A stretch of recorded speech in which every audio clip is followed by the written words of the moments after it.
गंगा, मानो तो गंगा मैया, ना मानो तो बहता पानी।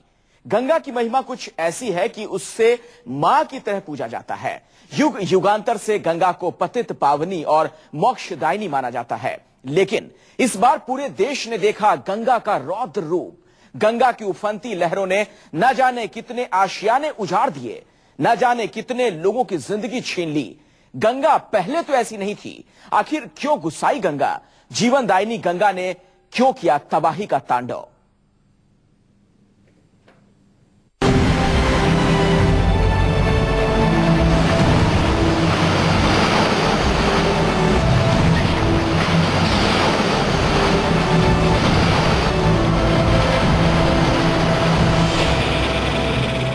भागीरथी की लहरों से महाविनाश की दस्तक। सैकड़ों इमारतों को बहा ले गया सैलाब।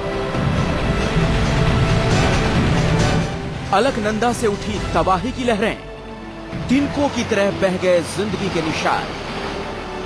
मंदाकिनी में पहाड़ों से आया जल प्रलय। खाई में तब्दील हो गई सड़कें, बह गए होटल और मकान। कहीं भागीरथी, कहीं अलकनंदा और कहीं मंदाकिनी। गंगा नदी के 3 नाम और 3 रूप, लेकिन हर रूप इतना विकराल जिसे देखकर रूह कांप जाती है। उत्तराखंड में गंगा की उफनती लहरों पर सवार होकर कुदरत ने किया था तबाही का तांडव।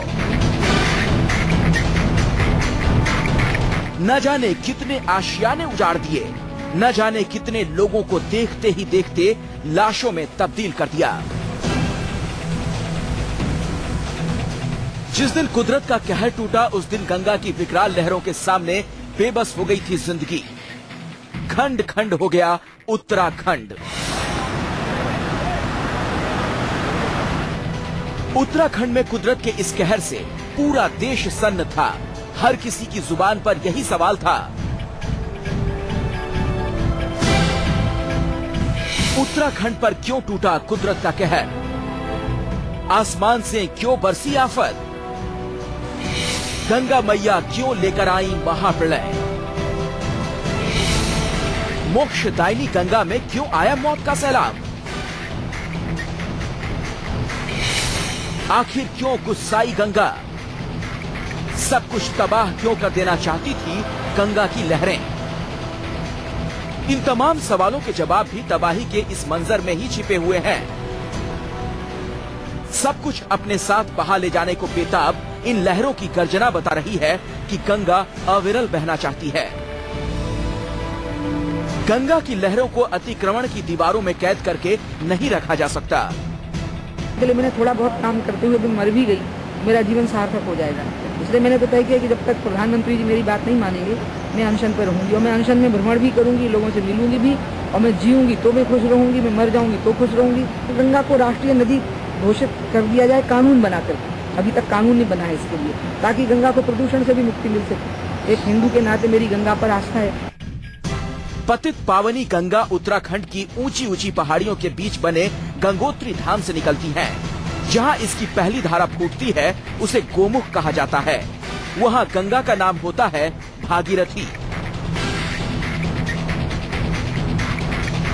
तो यहाँ से थोड़ी ही दूर पर गोमुख है, जहाँ से गंगा निकलती है। और जब हुई उसके बाद अचानक से बाढ़ जैसा माहौल हुआ, उसके बाद से स्थिति बिल्कुल भी अलग हो गई।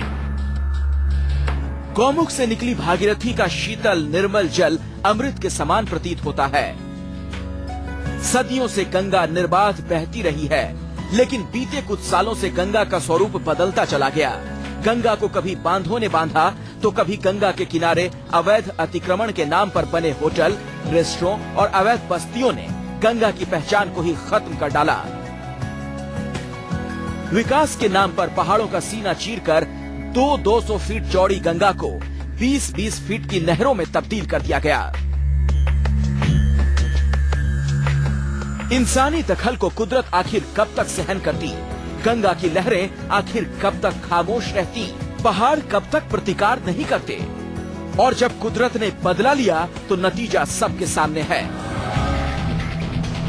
गंगा की लहरों ने रौद्र रूप धारण किया, तो सब कुछ तबाह बर्बाद हो गया।